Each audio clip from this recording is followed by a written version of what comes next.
It's not every day that you get to sit in a $250,000 car, let alone drive one alone.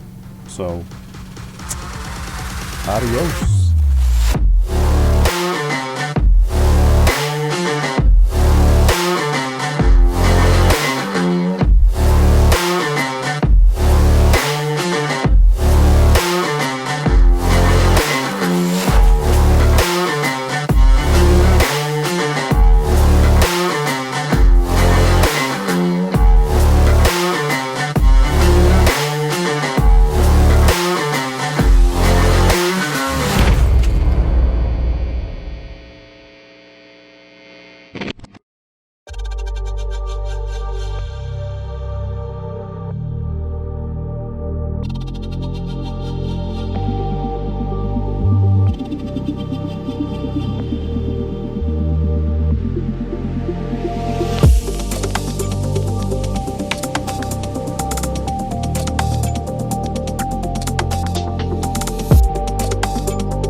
I was in Naples driving through a parking lot, and my daughter saw this white car that was taking up 2 spaces, and she's like, look at that jerk taking up 2 spaces. And I looked and I like slammed my brakes on. I was like, what is that?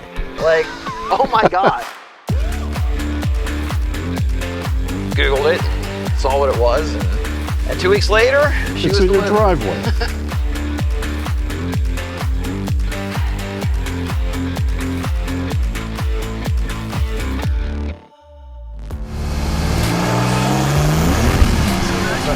Saying about you want those tires to be warm. You think that you want those tires warm?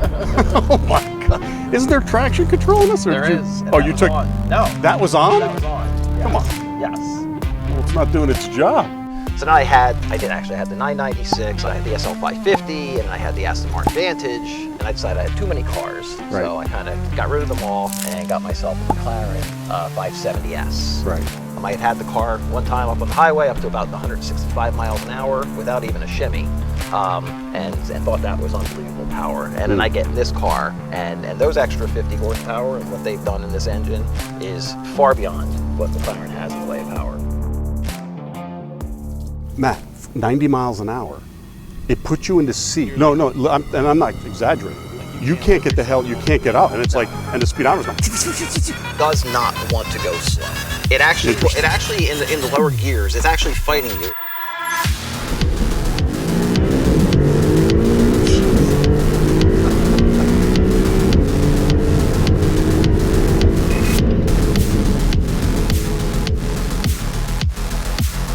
You can get yourself in trouble in this car.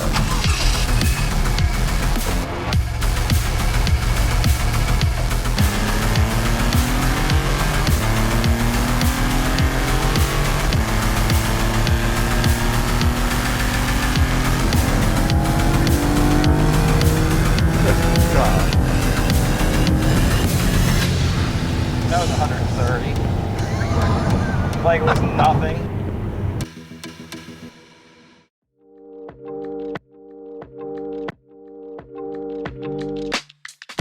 This market is really oversaturated with performance cars in that market space. If you want something that you can take on the track and blow the doors off everything else, you buy a different car. If you want something that is built better and has a nicer interior, you buy another car.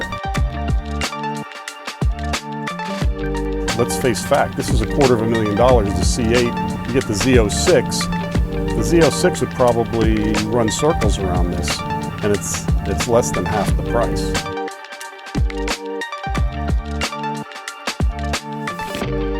Here's the thing about this Maserati.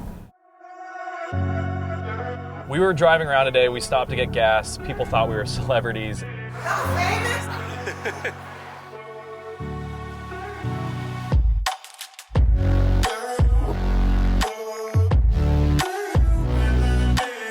Everyone is staring at this car. Even this little girl that I just drove by is just looking bewildered at this beautiful piece of automotive design.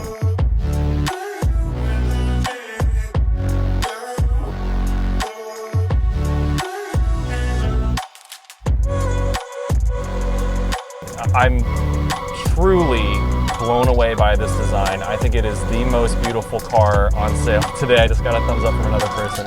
Like, this is why you buy this car.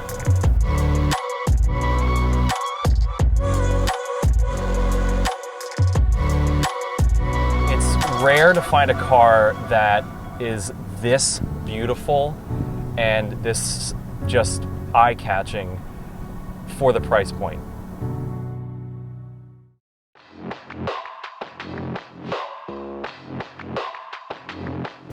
You need seat time in this car to really get used to it.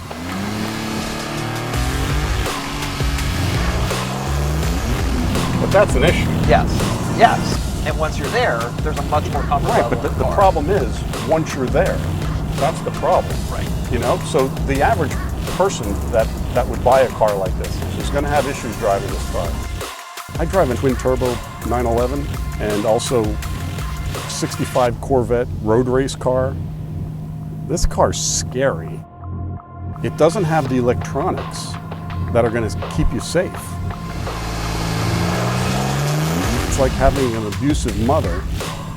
You think she's going to protect you, then she leaves you outside.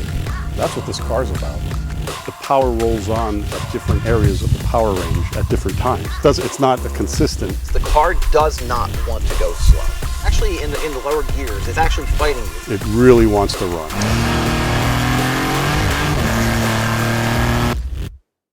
Maybe we've been looking at this car in the wrong way.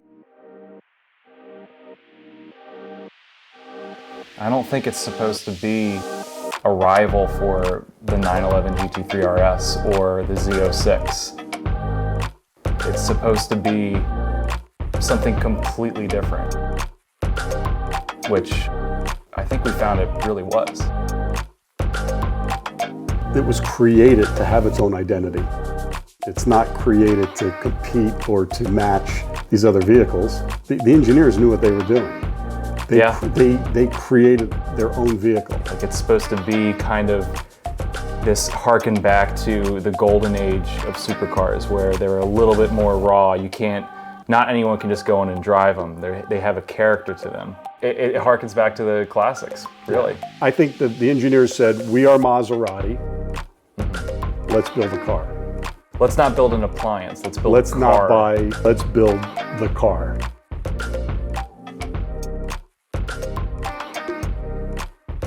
I think they did it. It's not an easy drive. It's an easy drive. But when you push the car, you're working. You're on your game. And think about it, you're hitting the limits on the street, whereas something like a GT3 RS, you can't even approach the limits on the street. You need to be on the racetrack. Like, this is a car that you can take to that limit on the street, wherever you are, if you can handle it. If you're not a driver, don't buy this car. Exactly. Because you're going to get hurt. If you're a driver, you're going to have nothing but pure fun, pleasure. Go out and enjoy the car. Just be safe. That's it, be safe. Wear a helmet. And a diaper. And a diaper. That's good. That might be the end right there. I like that. So we at Turn One, we have gas in our veins. We live and breathe this stuff. Subscribe to our channel. Check out our other videos from around the world. And look for some new videos coming up. Our producers, Drew and Dave, have some exciting adventures for the Turn One group.